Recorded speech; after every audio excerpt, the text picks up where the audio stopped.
Muy buenos días. Muchas gracias por continuar con nosotros en el estudio de la lección. Quiero recordarte que durante todo este trimestre ya hemos comenzado a estudiar este tema muy importante, el cual lleva por título El Evangelio según Pablo a los Romanos.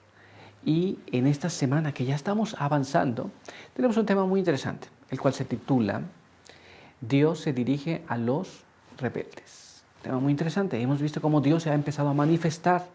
Y ahora vamos a recordar el texto que estamos estudiando durante esta semana. Así que acompáñame a leerlo. Se encuentra ya en el libro de Romanos, capítulo 1. Y ahí vamos a leer los versos 21 y verso número 22. Leemos así. Pues habiendo conocido a Dios, no le glorificaron como a Dios, ni le dieron gracias, sino que se envanecieron en sus razonamientos, y su necio corazón fue entenebrecido. Profesando ser sabios, se hicieron necios. Con este pensamiento, quiero invitarte para que juntos tengamos una oración. Acompáñame.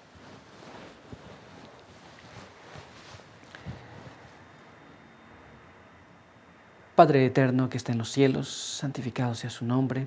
En esta mañana estamos delante de su presencia, agradecidos porque nos permite la vida, la salud, porque en su infinita misericordia nos quiere hablar a través de su palabra.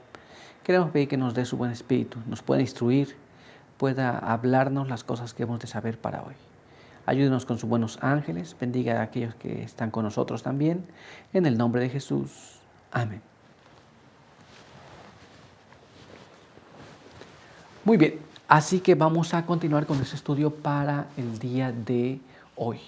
Y el apartado para el día de hoy lleva por título Hipocresía y justicia propia. Y nuestra primera pregunta nos dice así: ¿qué descripción hace Pablo de los que condenan a los demás? Note lo que vamos a estudiar ahora. ¿Qué pasa si condenamos, decimos, aquella persona está mal, aquella otra persona está mal, ese no merece? ¿Qué es la descripción que Pablo hace acerca de estas situaciones? Vamos a leer eso en la palabra de Dios. Vamos a investigar lo que está allí escrito. Y para ello vamos a ir al libro de Romanos, capítulo 2. Y ahí vamos a leer el verso 1 hasta el verso número 3. Y leemos así. Por eso, oh hombre, quien quiera que seas, eres inexcusable cuando juzgas, porque en lo que juzgas a otro, te condenas a ti mismo. Porque tú que juzgas, practicas lo mismo. Pero sabemos que el juicio de Dios contra los que hacen tales cosas se basa en la verdad. Y tú que condenas a los que practican tales cosas y hacen lo mismo, ¿piensas que escaparás del juicio de Dios? La Biblia nos habla que hay personas que juzgan, si nosotros juzgamos, a veces cometemos lo mismo. Muy bien, tenemos que tener cuidado con esa situación. Vamos a tratar de entender estas cosas a través de la pluma inspirada. Así que vamos a leer este siguiente párrafo para ver lo que nos dice. Leamos aquí. El discurso maestro de Jesucristo en la página 105 nos dice así: el esfuerzo para ganar la salvación por medio de las obras propias induce inevitablemente a los hombres a amontonar las exigencias humanas como barrera contra el pecado. Al ver que no observan la ley, idean normas y reglamentos propios para compelerse a obedecerla. Todo esto desvía la mente desde Dios hacia el yo. No hay normas que se van estableciendo. Aquí se hace así, debemos hacer de esta manera, siempre lo hemos hecho así.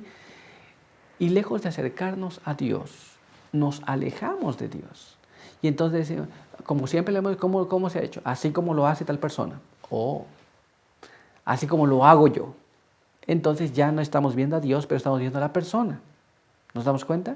Es interesante cómo esto va a ir repercutiendo en cómo adoramos a Dios y cómo se amontonan muchas normas que no están escritas en ninguna parte de la palabra de Dios. Pero vamos a continuar y vamos a ver ahora lo que nos dice este siguiente párrafo. El amor a Dios se extingue en el corazón. Con él desaparece también el amor hacia el prójimo.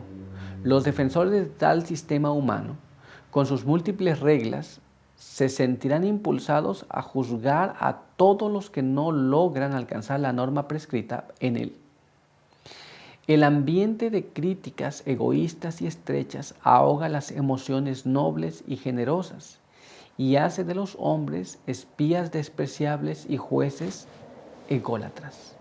Nos damos cuenta, después de amontonar muchas normas por causa de que no se obedece la verdad, y para tratar de hacer que la gente obedezca la verdad, se ponen muchas normas que no están en la palabra de Dios. Y esas normas ahora son demasiadas para muchas personas. ¿Qué es lo que pasa? Dejan de adorar a Dios verdadero y entonces ahora comienzan a ver quién no cumple esas normas. ¿Por qué no se está haciendo de esta manera, como siempre se ha acostumbrado a hacer? Y ahí tiene como consecuencia que se va a espiar a uno, se va a espiar a otro, y alguno va a pensar que es mejor que el otro porque está haciendo aquellas cosas que los demás dijeron que hay que hacer. Cosas que no debemos hacer realmente. ¿Nos damos cuenta? Muy interesante cómo se desarrollan estas cosas. Pero no es todo. Así que vamos a ver lo que nos dice este siguiente párrafo. Testimonios para la Iglesia, tomo 8, en la página 92, nos dice así. Juzgar no es una cosa baladí. Recordad que muy pronto el relato de vuestra vida pasará bajo la mirada de Dios. Esto no es algo que nosotros debemos hacer, juzgar a otro. Mira, no siguió la norma, no siguió lo que dijimos que tenemos que hacer. ¿Por qué razón? Porque muy pronto nosotros también seremos juzgados por Dios. ¿Estamos claros? Pues vamos a continuar entonces y vamos a ir a nuestra siguiente pregunta. Veamos lo que está escrito. ¿Cómo llega el arrepentimiento a nuestros corazones? Entonces, ¿de qué forma es que nos arrepentimos? ¿Es algo que se compra? ¿Es algo que puede venir por medio de alguien más? ¿Cómo es que llega ese arrepentimiento a nuestra vida, a nuestro corazón? ¿O alguna vez te has arrepentido? ¿Cómo llegó ese arrepentimiento a ti? ¿Fue algo espontáneo en tu vida? Vamos a ver cómo nos dice la palabra de Dios sobre este asunto. Leamos aquí lo que está escrito en el libro de Romanos, capítulo 2.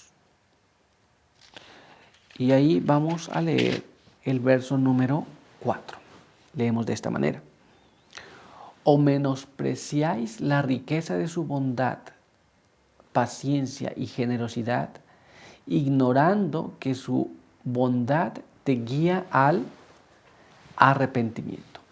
Esto es, la bondad de Dios nos guía hacia el arrepentimiento. No es que nosotros nos arrepentimos, sino mirando lo bueno que es Dios, cómo nos trata, nos guía a arrepentirnos. Pero todavía hay más que la Biblia nos quiere decir. Así que acompáñame a leer ahora este siguiente párrafo, el cual se encuentra allá en el libro de los Hechos, en el capítulo 5 y el verso número 31, el cual nos dice así. A este Dios lo ha exaltado a su diestra por príncipe y salvador, para dar a Israel arrepentimiento y perdón de los pecados. Hablando de Cristo, Cristo es el que nos da arrepentimiento. Muy bien, no es algo que yo tengo en mí, no es algo que tú tienes en ti. El arrepentimiento es una obra de Dios. Pedirle a alguien que se arrepienta no es nuestro trabajo, no es nuestra labor. ¿Nos damos cuenta? Pero dejemos que nos explique esto más claro el Espíritu de Profecía. Vamos a leer este siguiente párrafo.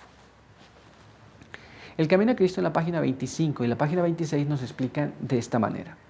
Sentir un arrepentimiento como este es el de David, es algo que supera nuestro propio poder. Se lo obtiene únicamente de Cristo, quien ascendió a lo alto y dio dones a los hombres. El arrepentimiento que produce tristeza por el pecado y abandono del mismo no es algo de nosotros, es algo que viene de Dios y viene directamente de Jesús a nuestras vidas. ¿Te das cuenta? No es algo que nosotros podemos jactarnos. Me he arrepentido, tengo el poder de arrepentirme. No. es algo que proviene de Dios. Pero todavía hay más. Así que vamos a ver lo que está escrito en este siguiente párrafo. La virtud proviene de Cristo. Es la que nos induce, la virtud proveniente de Cristo es la que nos induce a un arrepentimiento genuino. El apóstol Pedro presentó el asunto de una manera muy clara cuando dijo a los israelitas: a este Dios le ensalzó con su diestra para ser príncipe y salvador, a fin de dar arrepentimiento a Israel y remisión de pecados. Entonces, no es algo de lo que nos podemos jactar, pero es un don que nos envía Dios. Sin embargo, hay más. Vamos a ver lo que nos dice ahora este siguiente párrafo. Tan imposible es arrepentirse si el Espíritu de Cristo no despierta la conciencia, como lo es obtener el perdón sin Cristo. Entonces, el Espíritu Santo tiene que trabajar en tu vida, en mi vida. No es algo que yo tenga inherente en mí. Si no me despierto, si no veo la pecaminosidad del mal, no puedo sentir arrepentimiento. Es el Espíritu Santo trabajando en nuestras vidas. Muy bien, ¿estamos claros? Pues vamos a continuar entonces y veamos ahora lo que nos dice nuestra siguiente pregunta. Por otro lado, ¿cuál es el resultado de la impenitencia? ¿Cuál es el resultado de entender las cosas, saber las cosas, pero vivir exactamente de la misma manera como si nada hubiera pasado? Bueno, vamos a ver cuál es la contraparte del arrepentimiento. Vamos a leer en la palabra del Señor lo que está escrito aquí en el libro de Romanos, capítulo 2, y allí vamos a leer los versos 5 hasta el verso 11. Leamos allí. Pero por tu dureza y tu corazón impenitente, ese falto de arrepentimiento, acumulas sobre ti mismo ira para el día de la ira. Cuando Dios manifieste su justo juicio, Dios pagará a cada uno según sus obras. Vida eterna a los que perseveran en el bien hacer y buscan gloria, honra e inmortalidad. Pero ira y enojo a los que son contenciosos y no obedecen a la verdad, sino que obedecen la injusticia. Tribulación y angustia sobre toda persona que obra lo malo, primero al judío y también al griego, pero gloria y honra y paz a todos los que obran el bien, el judío primero y también al griego. Pero ante Dios no hay distinción porque delante de Dios no hay distinción de personas. Muy bien. ¿Qué es lo que la Biblia nos dice que va a pasar con los que no quieren arrepentirse? Destrucción. Los que viven en la impenitencia. Muy bien. Primero al judío y después al griego también.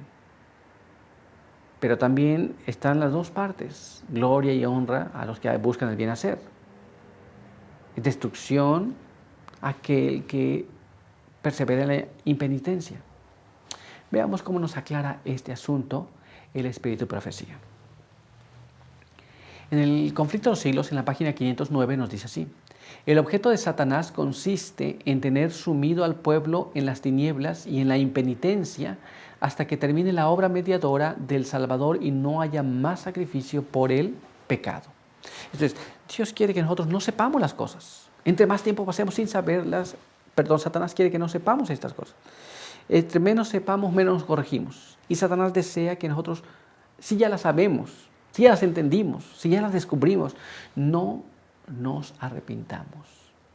Y si no nos arrepentimos, va a llegar el momento en que ya no va a haber mediador, ya no va a haber quien perdone el pecado y nosotros tendremos que cargar con esas culpas. Así que no sea nuestra experiencia, sino que Dios pueda conceder en nosotros el arrepentimiento para vivir una vida de acuerdo a la voluntad de Dios. Pero por hoy nuestro estudio ha concluido. Quiero invitarte para que tengamos una oración. Acompáñame.